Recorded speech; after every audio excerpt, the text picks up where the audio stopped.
What's up, everybody? Welcome back to Active Self-Protection Extra. I am Christopher Bean with Tactical Advantage, and today we're going to talk about transitions. BakerTargets.com is where I get the targets you see me shoot all the time on Active Self-Protection Extra. They ship fast, their prices are great, and they have all kinds of targets, both for competitive shooting, defensive shooting, and fun too. Check them out. So the natural evolution, once we start getting mechanical aptitude with drawing our gun, things like that, is to get to a point where we're starting to understand how to move the gun in relation to our shooting. Really kind of just moving away from one singular target. So what I've got set up today is just 2 targets, and I've got 3, 5, and 7 set up. And we're just going to talk through transitions. Basically for me, when I boil it down to the brass tacks of it, transitions are really kind of boiled down to moving the gun left or right or up or down. That's really it. What we see a lot is we try and overcomplicate that and add, for lack of a better term, complexity where complexity doesn't need to be there. It's just a matter of moving the gun up, down, left, right, and getting it in your line of sight so you can make the shot. So really why I just did 2 targets, they're spaced about 1 yard apart, and I have a couple different distances, is to show kind of the mechanical difference between like 3 and 7 yards. So at 3 yards, the closer you get, the more mechanical input is needed. The farther away, the less mechanical input is needed to cross ground. So if you simply think like from 3 yards, if you have targets that are whatever, 10 feet apart, that swing needs to be like that.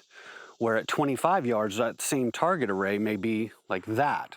So a fraction of whatever that mechanical input is. So really, I like to do this really every couple weeks just to kind of wrap my mind around what is needed and what is not. So if I don't need to put in so much mechanical effort, well, I need to eliminate that versus, what needs to be there. So visually and mechanically, what really needs to happen. So with that, we're going to go ahead and get started. We'll do a couple repetitions at 3 yards, and I'll kind of talk through it as I can. So, get my gun ready.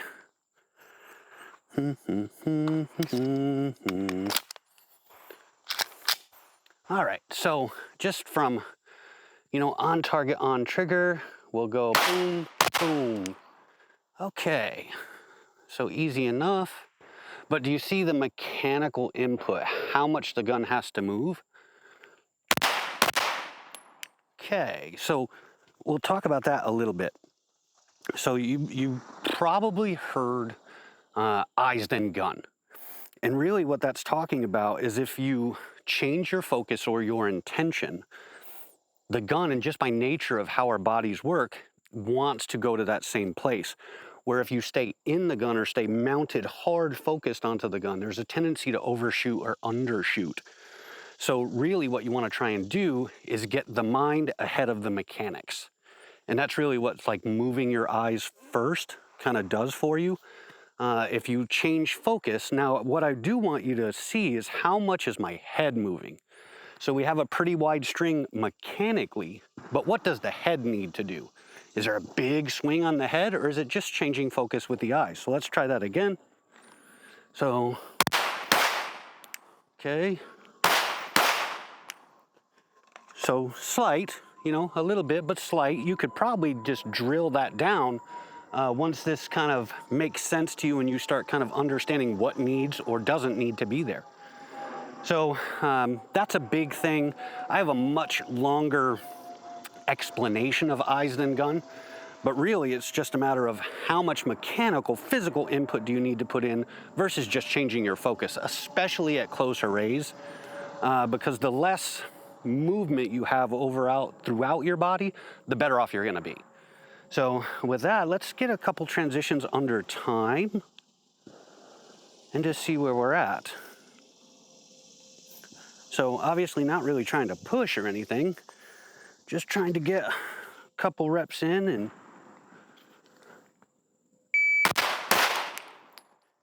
okay, so let's take a look at that. That transition, let me show you a review. That transition was a 46, so sub 50, which I'm kind of okay with. Let's try that again.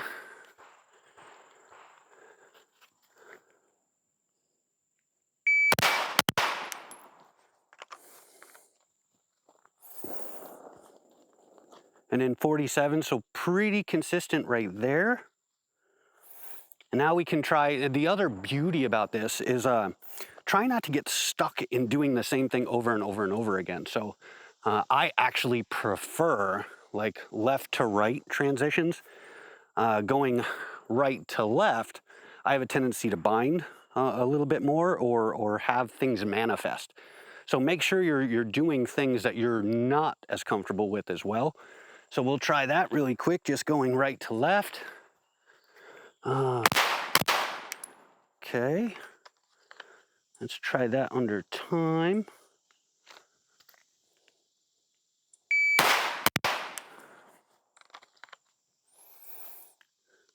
And that was a 48, so luckily still consistent over those two. So really, what I'd like you to see is how much movement really needs to happen and that you're cognizant of that movement. Having excess movement or things that don't need to be there aren't necessarily bad, but the more you can eliminate, the easier shooting becomes, and that's my hope. So now what we'll probably try and do is just a couple, maybe two, transition 2. Give that a shot because I'm gonna run out of ammo soon. Yep, ran out of ammo.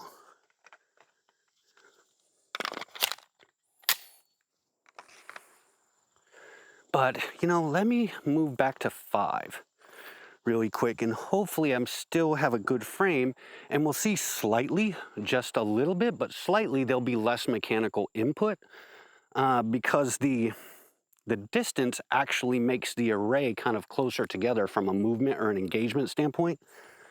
So let's give that a shot. Ooh, malfunction.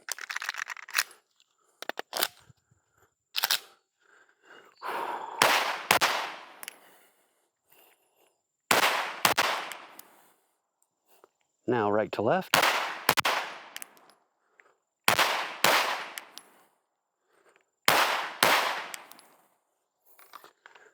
So, and that kind of just changes as you go further and further back.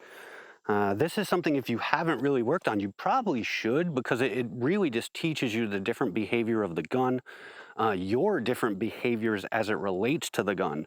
Are you inputting too much tension under movement?